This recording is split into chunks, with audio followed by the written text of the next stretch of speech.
Some horror stories are fiction. This one really happened.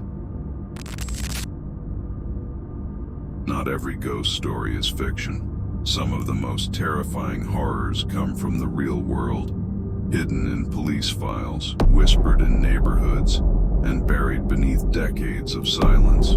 Tonight, we take you inside the chilling true story of a young woman who discovered she wasn't living alone.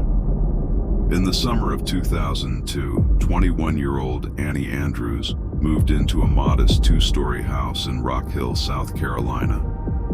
She was a nursing student, quiet, responsible, and lived alone for the first time in her life. The house was old but charming, creaky floors, peeling wallpaper, and a draft that never seemed to go away.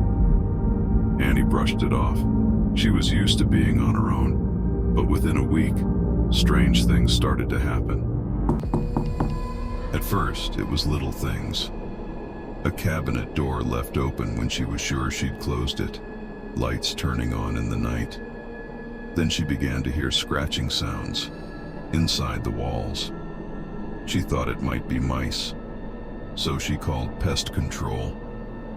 They searched the attic, the crawl spaces, but found nothing.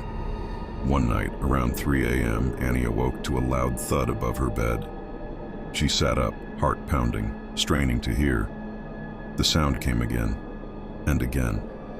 It was coming from the attic.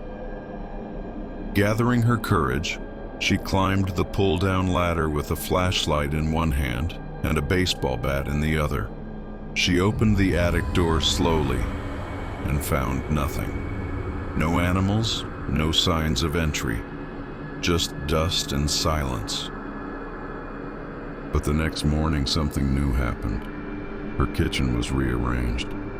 Dishes she never used were in the sink.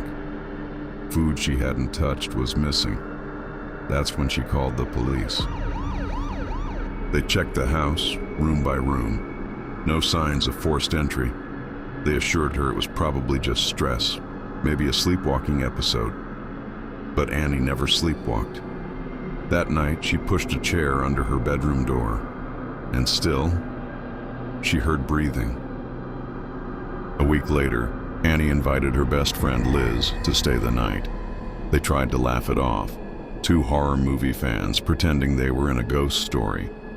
But at 2:45 a.m., Liz woke up needing water.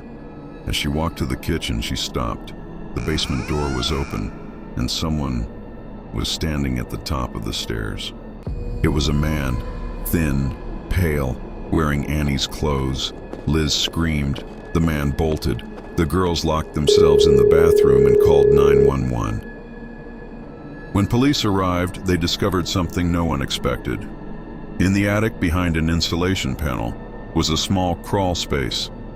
Inside was a sleeping bag, a journal, and a stash of stolen food. The man had been living in the walls for weeks. The man was eventually identified as 27-year-old Daniel LaPlante, a drifter with a disturbing past. He had broken into Annie's house days before she moved in, after seeing her during an open house showing. Instead of stealing anything, he stayed, watching her, living in her attic, coming out when she left, sleeping in her bed, eating her food. He wrote in his journal about how she belonged to him. He was arrested, charged with multiple counts of breaking and entering, stalking, and unlawful surveillance. Annie never returned to that house. This story isn't just a tale of fear. It's a reminder of how close danger can be, sometimes literally within the walls. Annie went on to finish her nursing degree, move across the country, and rarely speaks about what happened. But the images remain of dark spaces, breathing in the night, and the feeling that someone is watching. If you ever hear something strange in your house, don't ignore it.